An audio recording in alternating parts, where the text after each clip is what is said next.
The Conjuring 2 had huge shoes to fill, following up from the ultra-successful original film that helped make families everywhere afraid of the clapping game. When announced, many had no idea the direction that this series would take, but the second Conjuring movie not only received rave reviews by continuing the story of the Warrens, but also helped set up the Conjuring universe that exists today. The story opens in 1976 with Ed and Lorraine Warren exploring the Amityville murders that took place 2 years before. Lorraine and Ed plan a seance in order to determine if the haunting is demonic in nature, and while staging the seance encounter a very weird result. Lorraine is sensitive to ghosts, something that we learned in the first movie, and relives a vision in which she witnesses the original murderers in the Amityville home, but then encounters an evil nun that she can't explain. As the vision becomes stranger due to the nun's presence, she witnesses her husband Ed getting stabbed through his chest before finally breaking free of whatever she just ran into.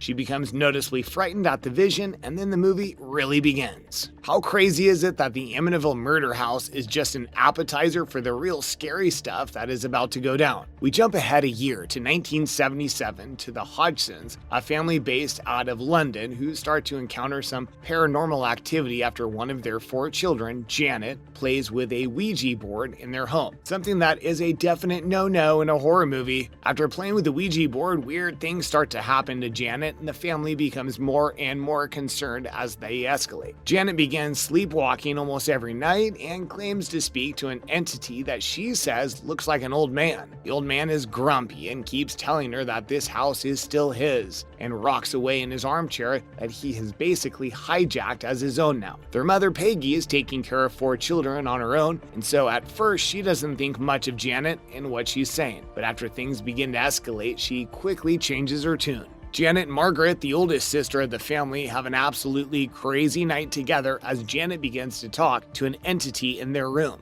Although Margaret thinks that Janet is just playing around at first, she's shocked when she hears "This is my house" shouted from behind her. Margaret quickly turns on the light, but nothing's there. We go back to the US with Ed and Lorraine on a talk show, moving on up from the college lectures of the first film, I guess. After getting constantly shot down by the other guest who is skeptic, Ed gets enraged and he argues with the man, particularly that his wife would be lying about what she saw. This whole thing continues backstage and Lorraine has to calm down Ed, which he eventually does. Back in the haunted London house, Janet and her little brother Billy play with a turntable to a song called "There Was a Crooked Man," which will become more important later. As they get ready to go to bed, Janet has a great idea that if she just ties herself to the bed, there will be no way for her to wander around in her sleep. She does this, but still ends up in the living room when she wakes up, with no clue how she wound up there. While she's preoccupied, Billy rolls a toy truck into a small kid's tent and the truck rolls back. Billy rolls it back one more time, but it's met with a roar and he runs into his mom's room with Margaret. There's a knocking noise at the door which turns into a pounding. Margaret, bolder than any of us, opens the door and nothing's there. Janet soon emerges but swears that she had nothing to do with the knocking. The next day, things continue to get worse. Janet tries to watch TV, but her search for the remote leads to the old man leaping out from the corner and screaming "My house" at her. Later that night, the entity continues picking on Janet and seemingly throws her off of her bed and onto the floor. Soon after, her and Margaret's bed start shaking from underneath them and in a fright run over to their mom's room to tell her what has been going on. Peggy listens to them, convinced that the whole thing is a prank until her dresser is thrown roughly against the door. Peggy leads her family across the street to their neighbors, the Nottinghams. Peggy calls the cops and tells them to investigate, but they find nothing to imply that people broke in and get spooked and leave when a chair slides across the floor in front of them. We cut back to the Warrens, who are having their own issues. Ed is painting the nun that Lorraine said she saw in her vision earlier, claiming that he saw it in a dream of his recently.